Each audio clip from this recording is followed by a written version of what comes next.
Dune Part Doomsday. 3. It feels like a Doomsday. A new trailer. This is the second trailer for the film. I've seen it twice on the big screen. Let's watch it now together. You haven't seen it. That's No, right, I haven't. Alan? Nope. Let's watch it now, and I'll tell you my thoughts. They're not probably what you would think. Here it is. And if you're watching this on the replay, the music may be muted, maybe clipped. Who knows? We may be copyright struck, but we got to do it on the live show. Let's watch together.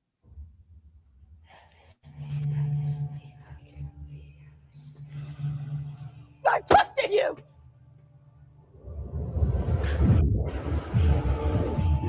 You promised me that you would never take power in your name. You convinced me that this was your home. That I was your home.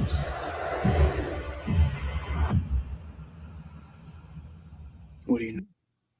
I don't know if I want to go back to some of it. You know what? What? Let's just watch it. I want to Yeah, go I mean- back and go over some stills. Whatever Let's you're just seeing, watch. I'm not seeing it. Give it a so- watch through. I notice things. Okay. What do you know about me?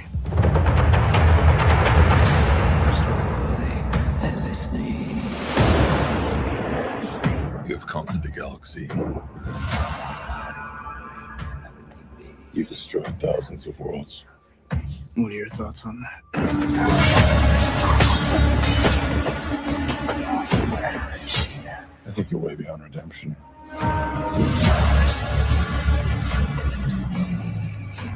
Why are you here? To deliver a peace proposal. Peace is a good thing. Why should I refuse?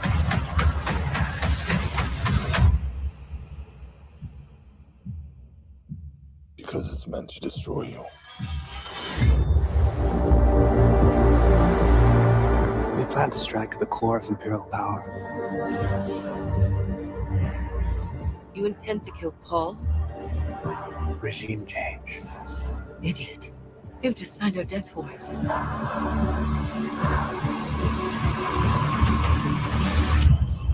I found someone.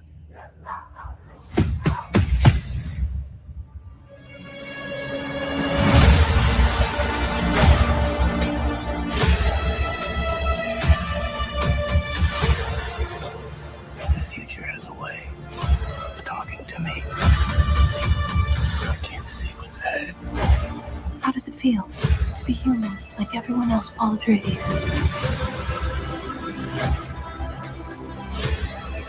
You have no fear, do you? I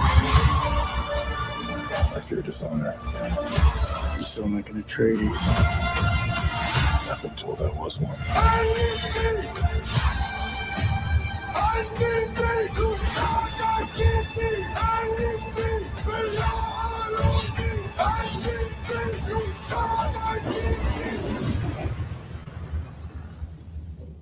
Forgive me for all I've done.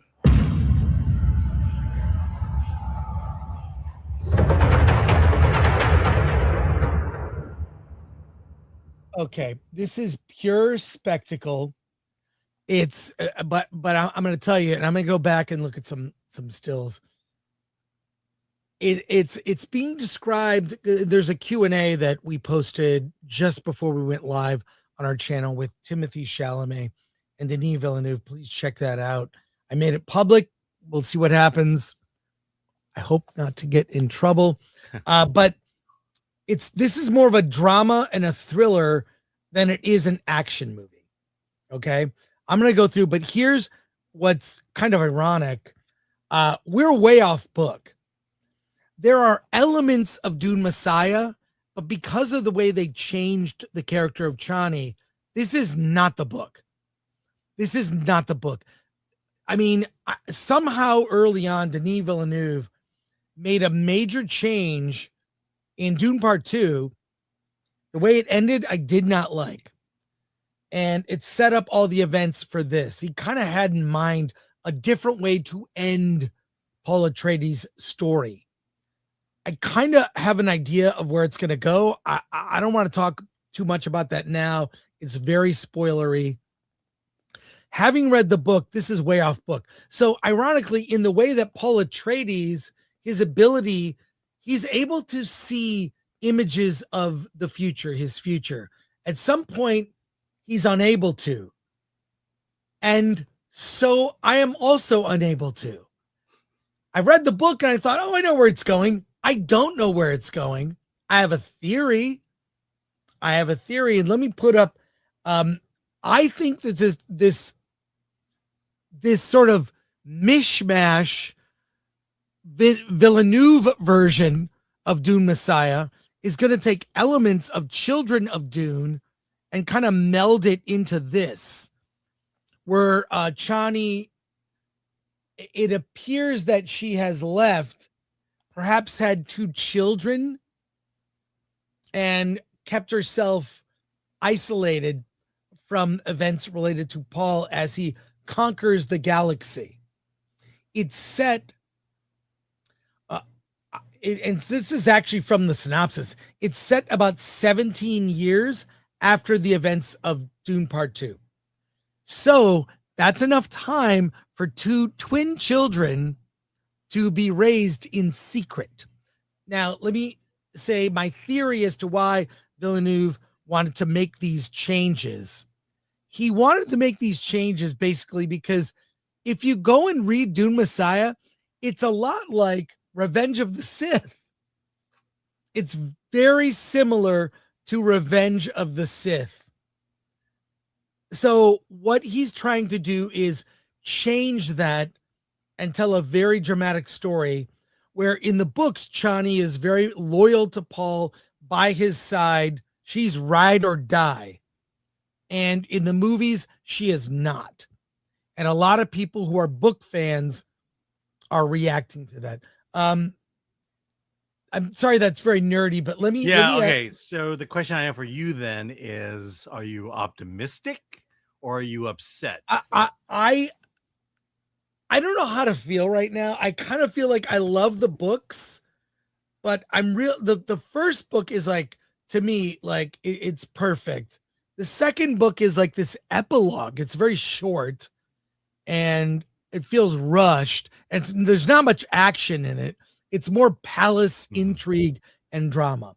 But let me say why I came to this conclusion. There's a shot earlier in the trailer. I have to scrub through to the beginning, closer to the beginning, where there's 3 people.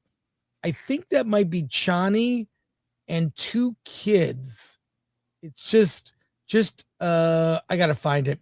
Well, but just purely putting what I said aside, Alan, how do you react to the trailer? I know you. Yeah, I mean, he's definitely coming through, and what he said early on, a couple months ago, was that this is a very different movie than the first 2. It's a different tone. You're right, and I think I like this tone in general when it comes to films, like just really throwing in something that's that just asking a bunch of interesting questions about this world. And I will say that having watched the sci-fi series, we're at the point of the sci-fi series that I clicked in and was like, okay, I like where we're headed in terms of this is not storytelling I've heard before or seen before. This whole idea that Paul is not the Messiah, though everyone believes he is. And that's, to me, that was what I started enjoying about the sci-fi series. And then I think Children of Dune was just kind of nailed it in as like, okay, I get why people like this. And so I'm not a super fan of the book nor the movie. I'm coming in very, very, clear-minded. And I do like the tone of the movie going in. And I think I'm very optimistic about it. Whereas Dune Part 1 and 2 was one story, kind of similar tones. Yeah, but it was like I always had references to the first 2 movies that I could match it to. This one I don't. This is the shot I'm talking about. 2 kids, and that looks like Chani right there.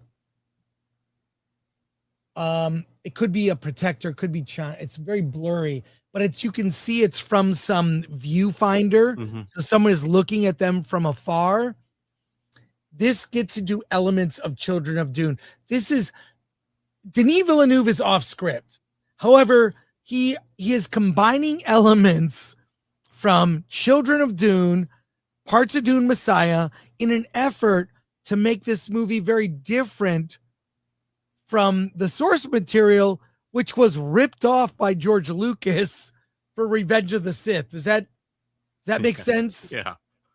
I mean, so that's at least I'm only going off theories now. Yeah. Okay. So What I like about this image is I can only imagine Chani saying, "Hey kids, let's go out and play in the dirt." yeah, that's what she's saying in that. But no, I think it's part of the like if he made it very accurate to the books, people would say, "You ripped off Revenge of the Sith." It's the other way around. Yeah. There's so many, and look, George Lucas just ripped off from everybody.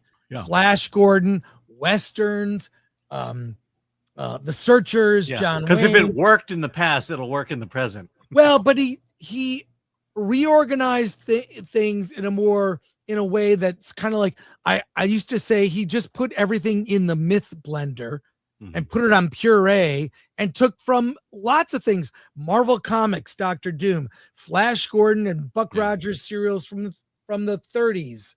You know, there's like you can point to very specific things he lifted, including like Flash Gordon conquers the universe. You know, the scroll at the beginning of Star Wars, you know, the 3 paragraphs that was taken from Flash Gordon.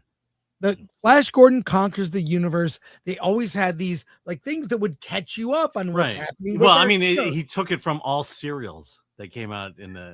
But like he cherry picked from lots of things. Yeah.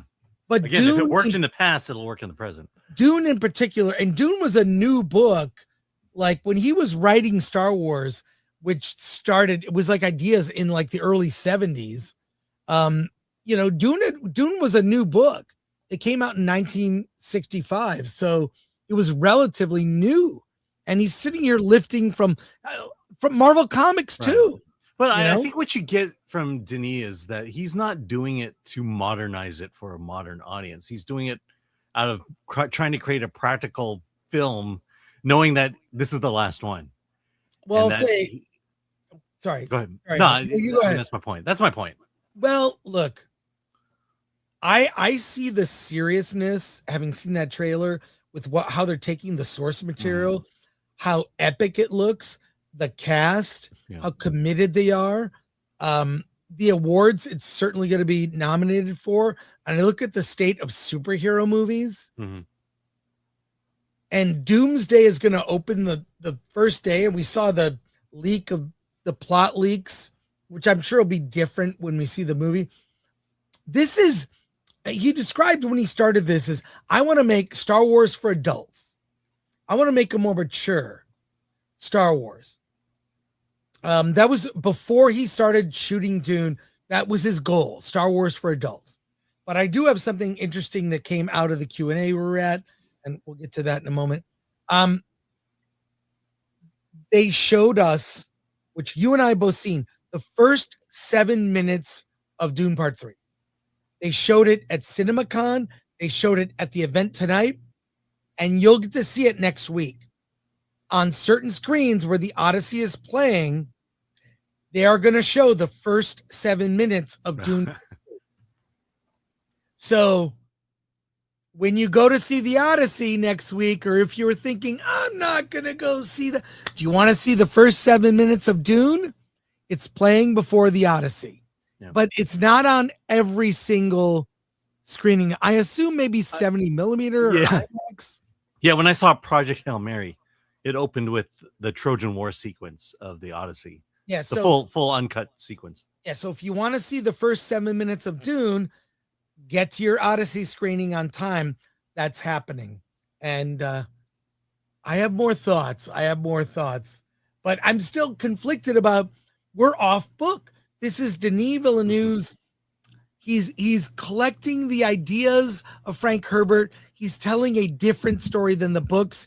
You're either going to love it, you might hate it. I need to see for myself.